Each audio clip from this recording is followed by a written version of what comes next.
So, contrast the idea of constructing a trust with the idea of resulting trust. In a resulting trust, it's transfer of property without the intention of creating a gift. It's a delivery so that the recipient holds it in trust for the transferor. And this would be initiated by the person with the property. For example, if someone goes into politics, they need to put their investments in a blind trust. So they would transfer them to an investor with no intention of a gift, and the investor would then be in charge of them for the benefit of the owner. Resulting trusts cannot be done within a family. If you transfer property within a family, it's a gift, and this is due to the presumption advancement, basically the absence of any reason for assuming that a resulting trust arose. Whereas a constructive trust is frequently constructed by the courts, and the purpose is to ensure that when a person without title to property has made a significant contribution to building it, acquiring it, maintaining it, the other person with the title should be prevented from unjust enrichment. In the case of Peckus v. Becker, Mrs. Becker had not intended to make a gift of her money and labor over nearly 20 years to her cohabitee, Mr. Peckus. When they split up, presumably, or were going their separate ways, or selling their house, I don't know, Mr. Peckus denied that he intended to hold the property for her benefit, basically denying her a trust. And as a result, the court constructed one in Mrs. Becker's favor. So, the trust is a solution to imperfect gifts in some cases, because equity will not be used to perfect an imperfect gift. So equity cannot be used to declare the gift perfect, or find some way to say that despite the fact that delivery wasn't there, we're going to say it's a perfect gift. Equity won't do that. However, when they are convinced that the policy ideas are satisfied, so I think I'll have to clarify what these policy ideas are, but if one person makes a promise and the other person is relying on that promise, and there might be a case for using equity to complete the transfer. In other words, construct a trust. Or in the cases we saw here where someone needs to be protected from the title holder's unjust enrichment, or I suppose in the first case that might have been the case as well. So equity can be used to complete the transfer, but it cannot be used to perfect the gift. Moving to the peppercorn theory, and here we're talking about the channeling function of contracts, and how, I suppose, and comparing it to the channeling function of gifts. So, John Thomas dies in 1837. He owned a number of houses in England, and while on his deathbed, he decides he wants something other than is what is in his will. He wants to give more to his wife, and he asks his executors, will you make this happen? And so the executors make a contract with the wife. And they say, basically, you'll get the property if you contribute £1 to the maintenance of the property per year.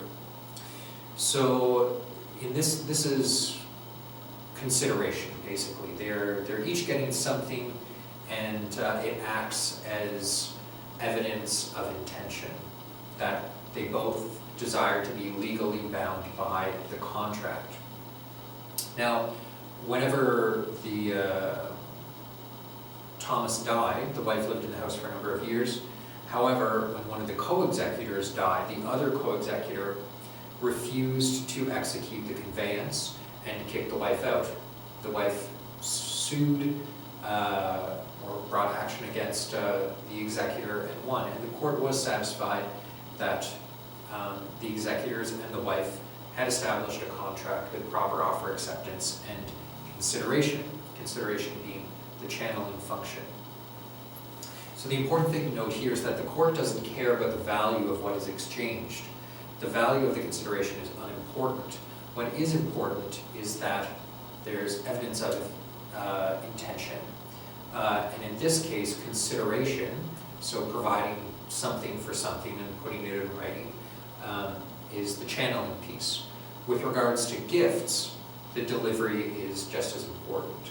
So it provides evidence of intention, as would a deed. In Thomas, could the courts have found that there was a trust? Yes, they could, but they used the peppercorn theory instead.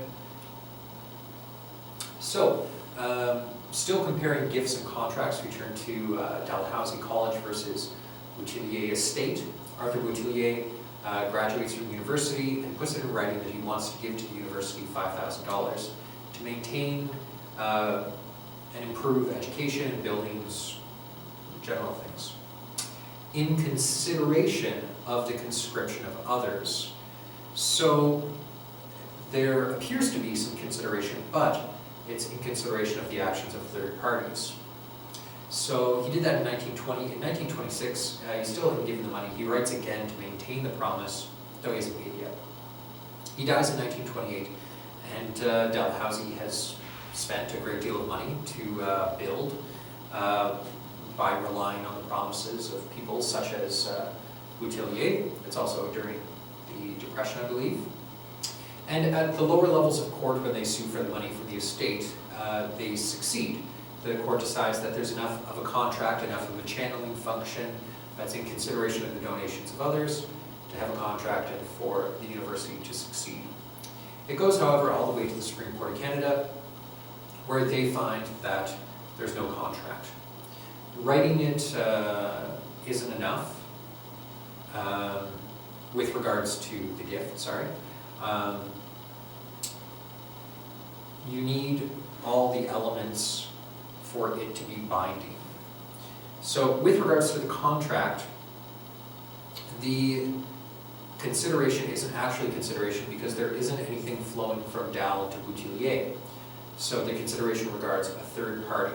So Dal tries a second approach and says, what about for improving teaching? Isn't that a mutual promise? But of course the contract didn't say in consideration of improving your teaching. So the SCC saw it for what it was a gift, and writing that you were going to provide a gift wasn't enough. There had to be delivery, and relying on this promise of a gift was ill-advised, but and that's all it was ill-advised. So the prologue to this is Lord Denning's ruling in 1947. He sort of resurrected the idea of estoppel. So in English law, a promise made without consideration is generally not enforceable. It is known as a bare or gratuitous promise. Thus, if a car salesman promises not to sell a car over the weekend, but does so, the promise cannot be enforced. But should the car salesman accept even one penny in consideration for the promise will be binding and enforceable in court. Estoppel is not an exception to this rule. So basically, they're just talking about the importance of consideration in contracts and how estoppel is not an exception to this rule. Estoppel mostly deals with the reneging of gifts that are promised and relied on. So dealing specifically with the situation in Dalhousie. So promissory estoppel requires an unequivocal promise by words or conduct and evidence that there is a change in the position of the promisee as a result of the promise. So evidence that they are relying on the promise. So unequivocal words of conduct and the person who's receiving it shows evidence of having received a promise of some kind. And if the promisor goes back on their word, then the person who was promised whatever can use promissory estoppel to maintain that there was a gift. So the limitation here is that promissory estoppel can only be used as a shield against people who renege gifts. It can not be used as a sword to accuse people of having promised to have given you something. So the limitations of an unequivocal promise by words or conduct, and I guess a change in the position of the person, of the promisee, are quite strict. Otherwise, it could be used as a sword. So delivery in family. So we've seen that the general rule is delivery has to be made. If it's deliverable, then it has to be delivered. And we've seen that the exceptions to this are deed, and where the policy considerations are present, the courts may construct a trust. And since 1947, if someone is reneging on their promise and they made an unequivocal statement and the promisee has changed their position, or their position has been changed because of the promise, then they can argue promissory estoppel. So that's how gifts work in the general public, but within a family, they are excluded from resulting trusts, as we've already seen. And so it must be a gift. But how do you deliver something that's already in the house? So in regarding Cole, 1964, the facts are a husband became incredibly wealthy through the textile industry during World War II,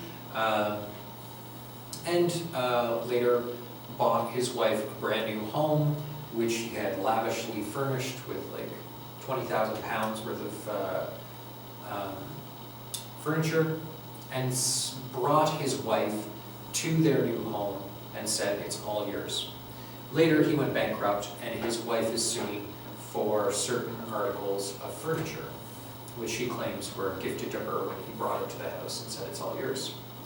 Now the plaintiff's lawyer argues that bringing the wife to the gift was equivalent to bringing the wife, or equivalent to bringing the gift to the wife. It was equivalent to delivery.